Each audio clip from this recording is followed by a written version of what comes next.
Hello students. तो आज के इस वीडियो में आपका पुनः स्वागत है। आज हम चर्चा करेंगे कंपाउंड सेंटेंस बनाने के तीसरे नियम, जिसे हम कहेंगे एडवर्सेटिव कंजंक्शन।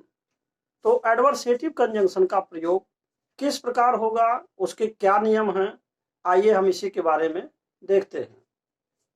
तो देखिए, कंपाउंड सेंटेंस जैसा कि आपको मालूम है, कंपाउंड सेंटेंस चल रहा है, कंपाउंड सेंटेंस बनाना। और इसमें आपका ये तीसरा पॉइंट है एडवर्सेटिव कंजंक्शन, यानी कि विरोध बताने वाले संयोजक।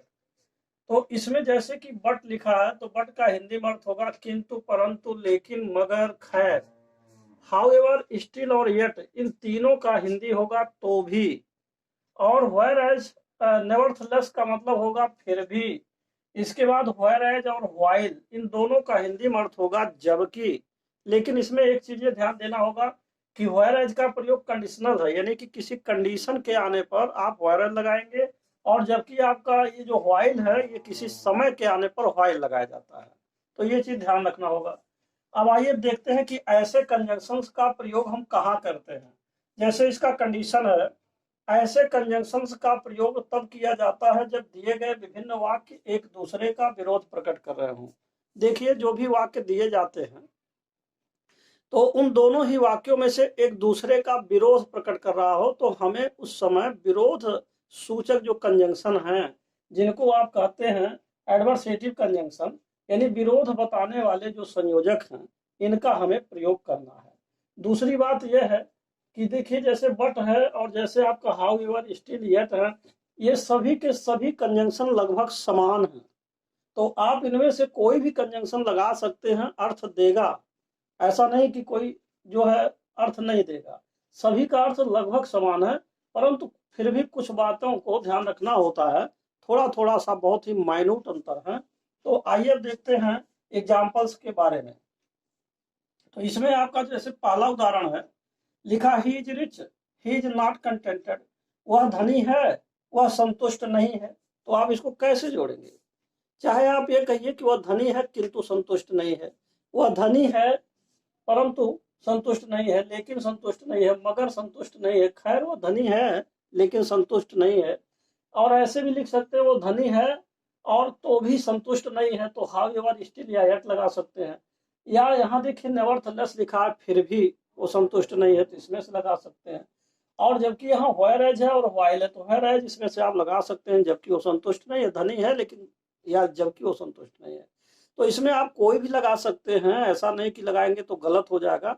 संभव है कोई भी आप कंजंक्शन लगा सकते हैं, लेकिन यह चीज ध्यान देना होता है कि वह धनी है, तो अक्सर ये बात आ रही किंतु वह संतुष्ट नहीं है, वह धनी है लेकिन संतुष्ट नहीं है। तो ऐसे स्थिति में आप इसमें से देखिए बट लगा सकते हैं, येट लगा सकते हैं, स्टिल लगा सकते हैं। इसीलिए लिखा गया चाहे जो आप इनमें से लगाएं, सबका अर्थ समान होगा।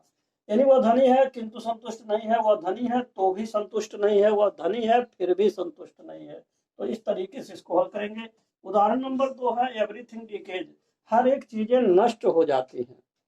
बुक सर्वाइव, लेकिन किताबें रह जाती हैं, यानी कि जीवंत रहती हैं। तो इसका यह मतलब हो गया कि एवरीथिंग डिकेज, हर एक चीजें नष्ट होती हैं, व्हेयरएज माने जबकि, और बुक्स सर्वाइव, जबकि किताबें जीवित रहती हैं।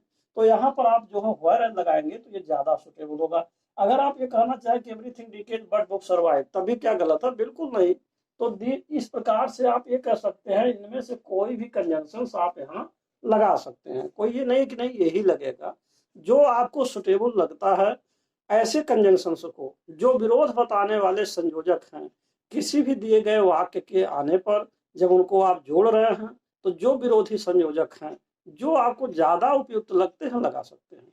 बशर्ते कि ये चीज ध्यान देना होगा कि कौन सा कंजंक्शन किस प्रकार का है और क्या उसका हिंदी में अर्थ दे रहा है, ये चीजें आपको ध्यान रखना है। तो ये था आपका तीसरा पॉइंट, जो है एडवर्सेटिव कंजंक्शन के प्रयोग के बारे में। और अब इसके साथ ही यह वीडियो यहीं पर समाप्त होता है, और इसका जो नेक्स्ट पॉइंट है, चौथा पॉइंट है, वो आप अगले वीडियो में पढ़ेंगे। तो मैं यही आशा करता हूं कि आपको ये जो तीसरा पॉइंट था एडवर्सेटिव कंजंक्शन, इसके बारे में अच्छी तरीके से समझ में आ गया होगा। तो अब मैं आपसे पुनः कहूँगा कि यदि आप मेरे चैनल पर पहली बार हैं तो कृपया मेरे चैनल को सब्सक्राइब अवश्य कर दें, साथ ही साथ बेल आइकन भी प्रेस कर दें, जिससे कि जो भी नए नए वीडियोज मैं बना रहा हूं उसका नोटिफिकेशन आप तक पहले पहुंच सके और आप उसका समुचित लाभ भी उठा सकें। And finally thanks for watching this video.